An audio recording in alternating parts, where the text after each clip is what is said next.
자, 오늘 이 역대하 24장 이 4절 이하의 말씀은 이제 여호야다 제사장의 도움으로 7살의 왕위에 오른 이 요아스 왕이 이제 성장을 했습니다. 성장을 해서 젊은 20대의 청년의 아주 귀한 마음의 뜻을 품었습니다. 그건 뭐냐면 바로 여호와의 전을 보수해야겠다라는 것입니다. 솔로몬 때에 성전을 지은 지 이제 100년이 지났습니다. 100년이 지나면 건물이 낡게 돼 있죠. 자연스럽게 보수할 일이 생깁니다. 근데 이제 보수는 이것만이 아니라 사실은 이제 더 중요한 것이 있습니다. 그것은 7절에 보면 악한 여인 아달랴의 아들들이, 아달랴의 자손들이 하나님의 전을 파괴하고, 하나님의 전을, 예배드리는 전을 파괴하고, 또 여호와의 전의 모든 성물들, 그러니까 금그릇, 은그릇, 하나님을 예배하기 위해 사용했던 아주 좋은 귀하고 거룩하게 성별한 그릇들을 다 바알 숭배를 위하여 사용하였다라는 것입니다. 여러분, 사람이 사는 공간이 참 중요합니다. 내가 사는 공간이 나를 규정한다고 할 정도로 새로운 공간으로 들어가면 내 마음과 생각이 이렇게 사실 바뀌게 됩니다. 또 시간도 중요합니다. 사람이 늘 바쁘게 쳇바퀴 돌듯이 막 살다가 여행을 가게 되면 시간이 어떻게 흘러가는지도 모르고 이렇게 정지한 느낌이 들죠. 그게 왜 그러냐? 이전에 내가 쓰던 시간과는 다른 시간의 흐름으로 나를 맡기기 때문입니다. 그래서 사람은 공간과 시간을 새롭게 바뀌면 그 사람의 마음과 생각이 새롭게 리프레시 된다고 그러죠. 다시 이렇게 정리되는 경우가 많이 있습니다. 예를 들어서 우리가 이제 요즘 코로나로 인하여 어쩔 수 없이 집에서 예배를 드립니다만, 집에서 예배를 드릴 때는 사실 마음과 생각가짐을 좀 바르게 하고 조금 더 긴장해서 정말 이곳에 임재하시는 하나님을 이제 의식하면서 이제 좀 새로운 공간에, 집안에서도 이렇게 좀 구별된 공간에 구별된 마음으로 이 시간만큼은 하나님께 예배를 드린다 하는 마음으로 집중해서 예배를 드릴 때 사실은 예배에 더 몰입하고 집중할 수가 있습니다. 그렇지 않으면 교회에 와서 구별된 성전, 사실 우리에게 성전이 있다는 건 참 중요합니다. 왜냐하면 우리의 마음과 중심을 한데 묶을 수 있는 구별된 공간이기 때문에 그렇습니다. 그래서 성전이 주는 힘이 있죠. 물론 교회는 사람이고 건물이 다가 아니다 이렇게 얘기를 많이 합니다만, 이게 사실 어떤 비유와 비슷하냐면 교회는 이제 가족은 집이라고 할 때 진정한 가족은 우리 가족 구성원이지, 우리 집 가족들이 머무는 집안이 별로 거주하는 집이 중요한 게 아니다. 이런 것과 비슷한 비유입니다. 여러분, 물론 가족이 중요하지만 집에 가족들이 머물 공간이 없어서 밖에 나앉는다면 얼마나 마음이 어렵겠습니까? 이처럼 우리 안에 가족도 중요하지만 가족이 함께 모여 사는 주거 공간이 중요한 것처럼 성도들의 이 모임인 교회도 이 많은 성도들이 함께 예배를, 물론 이제 여기저기서 빌려서 드릴 수 있겠습니다만, 빌려드리다 보면 이게 고정되지 않아서 늘 마음이 불안하죠. 거룩한 구별된 예배를 위한 공간을 갖는다는 건 중요한 일입니다. 그래서 이제 중요한 공간, 구별된 공간에 구별된 시간에 하나님을 예배하는, 이게 잘 안 됐다가 지금 이제 공간을 다시 구별해야 된다는 겁니다. 왜냐하면 솔로몬의 성전에 왔지만 이곳이 한때 뭘로 변질됐냐 하면 바알과 아세라를 섬기는 우상의 소굴로 변질되어 있었기 때문에 이것을 다시 새롭게 해야 될 필요가 있다는 것입니다. 그래서 이 성전을 보수해야겠다. 여러분, 터키에 가면 아주 성 소피아 성당이라고 아주 유명한 건축물이 있죠. 원래는 성당이었습니다. 동방 종교, 이제 동방에 있는 기독교회의 아주 메카였죠. 성소피아 성당. 근데 이 성소피아 성당을 나중에 십자군 전쟁 이후로 이슬람이 정복을 했습니다. 이슬람이 정복을 하고 나서 거기를 다 회칠을 해가지고 거기에 이슬람 예술 작품과 글씨를 다 남겼죠. 요 이슬람이 남긴 이 그 회칠한 요거를 석고를 이렇게 벗겨내는 작업이 또 되게 중요합니다. 그거를 벗겨서 원래 있던 모자이크를 복원하는 게 지금 유네스코와 협력을 해서 작업을 하고 있죠. 몇십 년간 지금 계속하고 있습니다. 하나님의 전이 이슬람의 이 사원으로 이제 바뀌었던 것처럼 예전에 솔로몬의 거룩한 성전이 이제 바울과 아세라를 섬기는 공간으로 바뀌었던 겁니다. 그래서 다시 바꿔야죠. 그래서 하나님의 전을 보수해야겠다. 그래서 이제 마음을 먹었는데 문제는 하나님의 전을 보수하는 데는 또 그만큼 재정적인 부담도 많이 따르게 되어 있습니다. 그래서 5절에 보면 제사장들과 레위 사람들을 모아서 그들에게 이야기를 합니다. 너희는 유다 여러 성읍에 가서 모든 이스라엘에게 해마다 하나님의 전을 수리할 돈을 거두되 그 일을 빨리 하라 하였으나 레위 사람이 빨리 하지 아니한지라. 그러죠. 자, 유다 성읍 각 나라 곳에 가서 해마다 성전을 보수할 수 있는 일종의 성전 충당금을 너희들이 거두어라. 세금으로 거두어라. 이런 거죠. 그래서 이 세금 가운데 하나님의 전을 보수할 수 있는 비용을 따로 이렇게 마련을 해서 잘 준비할 수 있도록 그렇게 얘기를 했는데 레위 사람들이 하지를 않았다 그럽니다. 그러니까 미적거린 겁니다. 왜 미적거렸을까? 여러분 열왕기하 12장 8절에 보면 그 이유가 살짝 나옵니다. 열왕기하 12장 8절을 보시죠. 자, 여기 보시면 581쪽에 이렇게 말씀을 합니다. 제사장들이 다시는 백성에게 은을 받지도 아니하고 성전 파손한 것을 수리하지도 아니하기로 동의하니라. 그러니까 제사장들끼리 결의한 게 있는 거예요. 야, 복잡하게 뭐 자꾸 돈을 거두고 받냐. 머리 복잡하다. 그리고 뭐 수리하면 이거 또 아유 이 얼마나 복잡한데 이거 또 어떻게 하냐. 또 잘못했다가 또 누가 왜 이런 모양으로 했냐 그러면 안 되지 않느냐. 그래서 안 하기로 자기들끼리 결의를 했습니다. 여러분 이게 참 사람이 약한 점이 있습니다. 이 대제사장이 여호야다고 여호야다가 다윗의 등불이 꺼뜨리지 않기 위해서 요아스 왕을 숨겼다가 아달랴를 폐위시키고 그리고 다시 이 나라를 바로 세우는 역할, 아주 중요한 역할, 중차대한 역할을 했었죠. 그런데 여호야다 대제사장의 리더십 아래 무너진 성전을 재건하는 것에 있어서는 행정적으로나 여러 가지로 게을렀다는 겁니다. 이거 빨리 해야 되는데 여호야다가 이상하게 이 부분은 약했다는 거죠. 하지 말자. 야, 이거 복잡하다. 뭐 이런 식으로 갔다는 거예요. 6절에 왕이 대제사장 여호야다를 불러 도리어 이제 책망을 합니다. 내가 어찌하여 레위 사람들을 시켜서 여호와의 종 모세와 이스라엘의 회중이 성막을 위하여 정한 세를 유다와 예루살렘에서 거두게 하지 아니하였느냐 이렇게 얘기를 하죠. 왜 세금으로 정해서 거두라고 했는데 안 했느냐라는 겁니다. 여러분 그 당시에 이 세금 중에 성전을 위한 성전세는 제사장들이 관리를 하고 제사장들이 모았었습니다. 근데 제사장들이 이 부분을 이제 안 했던 거죠. 잘. 그래서 어떻게 하냐면 8절에 왕이 말하여 한 궤를 만들어 여호와의 전 문 밖에 두게 하고 유다와 예루살렘에 공포하여 하나님의 종 모세가 광야에서 이스라엘에게 정한 세를 여호와께 드리라 이렇게 합니다. 원래 이 성전에 드리는 이 예금 그 예물함은 궤는 성전 안에 있었는데 이것을 이제 들어가는 입구에 문 밖에 이 궤를 만들어서 하나님의 종 모세가 이스라엘에게 정한 세, 모든 백성들은 속전을 위하여 반세겔씩 드리게 했죠.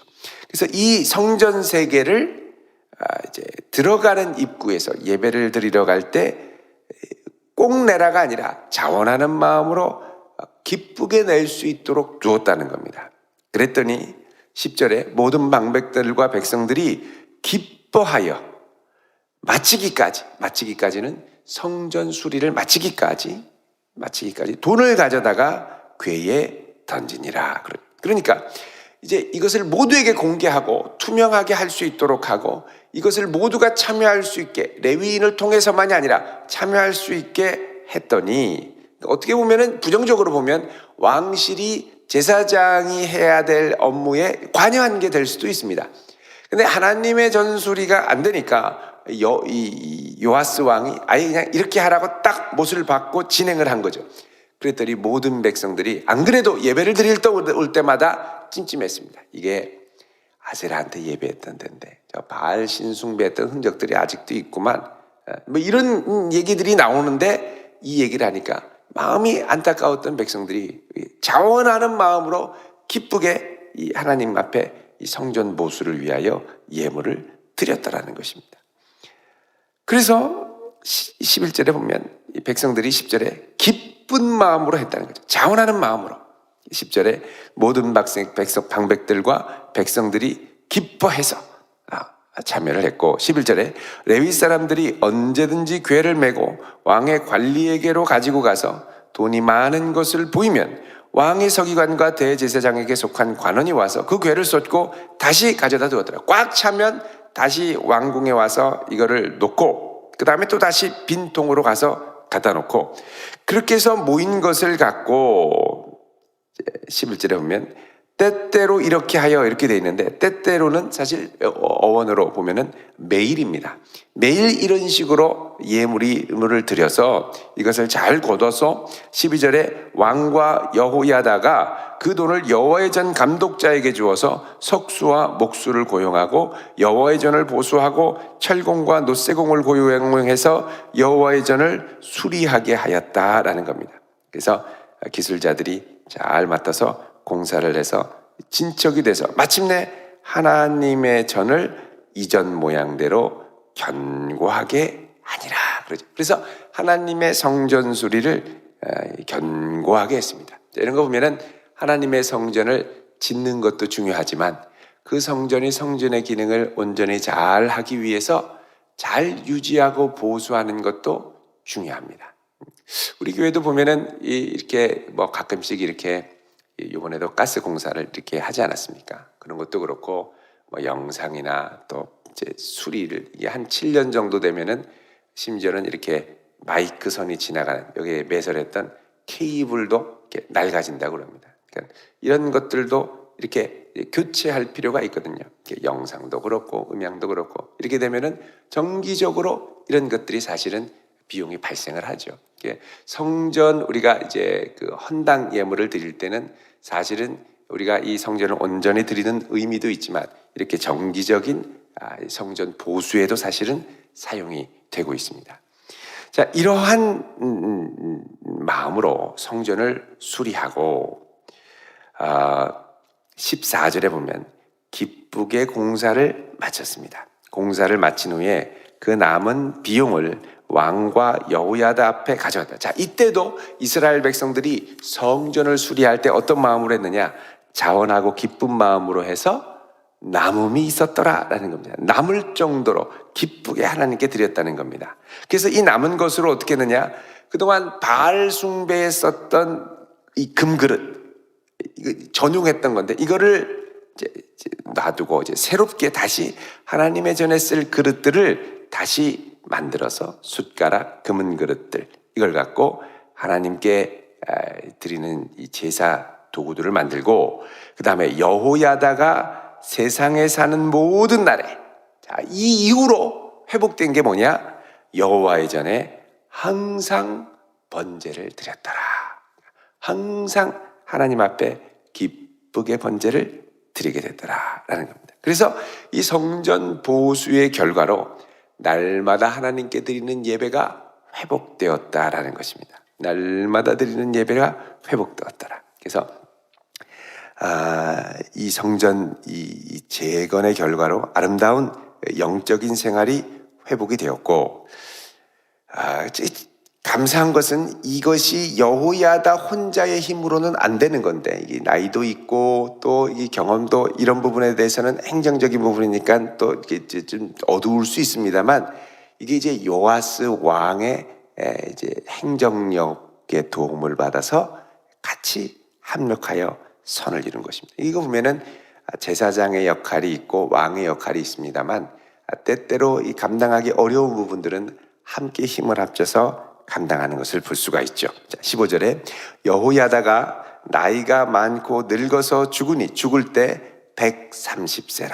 자, 여호야다가 하나님의 은혜로 중요한 사명을 잘 감당하고 오랫도록 살았습니다.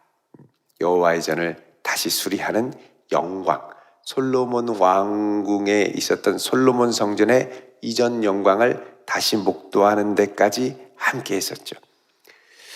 그리고 더 감사한 것은 16절에 무리가 다윗성 여러 왕의 묘실 중에 장사하였다. 자, 제사장 중에서 왕실의 묘비에 안장이 된 것은 이 여호야다가 거의 처음으로 지금 언급되고 있습니다. 이는 그가 이스라엘과 하나님과 그의 성전에 대하여 선을 행하였습니다. 자, 이 이스라엘과 하나님과 그리고 특별히 그의 성전을 회복했던 이 일이 거의 왕 같은 제사장, 왕과 같은 역할을 했다라는 것을 인정했기 때문이라는 것입니다. 그래서 여호야다는 늙어 죽을 때까지 평생 매일매일 하나님의 전에서 항상 번제를 드리고 늙어 죽을 때까지 늘 하나님을 찬양하고 또 늙어 죽을 때까지 요아스 왕을 믿음 위에 견고하게 설 수 있도록 붙들어주고 이스라엘 백성을 끝까지 하나님 앞에 잘 서도록 도와주었다는 겁니다. 그래서 사실 이 정말 간만에 끝이 아름다운 하나님의 사람의 모습을 보게 됩니다. 여러분, 우리가 인생을 나름대로 다 열심히 달려갑니다만 끝이 하나님 앞과 사람 앞에 아름다워야 될 줄로 믿습니다. 내가 열심히 달려갔는데 외롭게 끝나는 경우가 있죠. 나 말고 다른 사람들은 다 등지고 상처받고 돌아서고 그러면 안 되고 마지막에 갈수록 더 많은 이들이 하나님께 가까이 나오고 나를 고맙게 여기고 사랑해주고, 여러분 그렇게 하려면 내가 어떻게 하는 게 아니라 끝까지 내가 뭐가 되어야 되느냐? 하나님을 가리키는 나침반이 되어야 됩니다.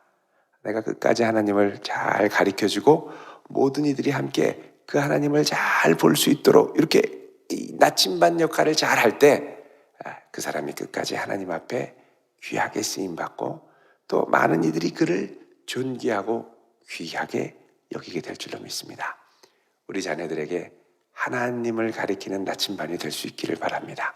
내 주변에 있는 많은 사람들에게 끝까지 하나님을 잘 가리키는, 그래서 시작보다 끝이 더욱더 아름다운 성도 될 수 있기를 바랍니다. 시작은 거창했는데 항상 끝에 가면은 뭐 유야무야 되고 어떻게 되는지 모르고 막 학을 띄고 도망가고 그러면 안 되는 거예요. 끝까지 우리 주님을 잘 겸손하게 가리키는 그런 성도 될 수 있기를 우리 주님의 이름으로 축원드립니다. 기도하겠습니다. 거룩하신 아버지 하나님, 우리 주님의 전을 사랑하는 자가 되게 하여 주옵소서. 이 귀한 전을 우리에게 주심을 감사하고 하나님의 전이 주시는 그 영광 가운데 날마다 젖어들게 하여 주옵소서. 또 원근각처에서 예배드리는 하나님의 백성들, 특별히 온라인으로 예배드리는 가운데 함께 하셔서 그곳이 거룩하고 아름다운 성전 되게 하여 주시옵소서.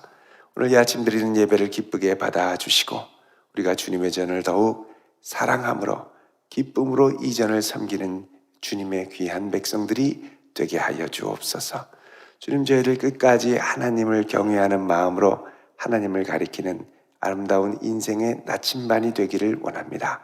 저뿐만이 아니라 저희 주변에 있는 모든 이들에게 거룩하신 하나님을 아름답게 가리키게 하시고 그리하여 마지막 순간까지 하나님과 사람 앞에 존귀하게 여겨지는 그런 복된 생, 시작보다 마무리가 아름다운 복된 걸음이 되게 하여 주옵소서. 예수님의 이름으로 기도하옵나이다. 아멘.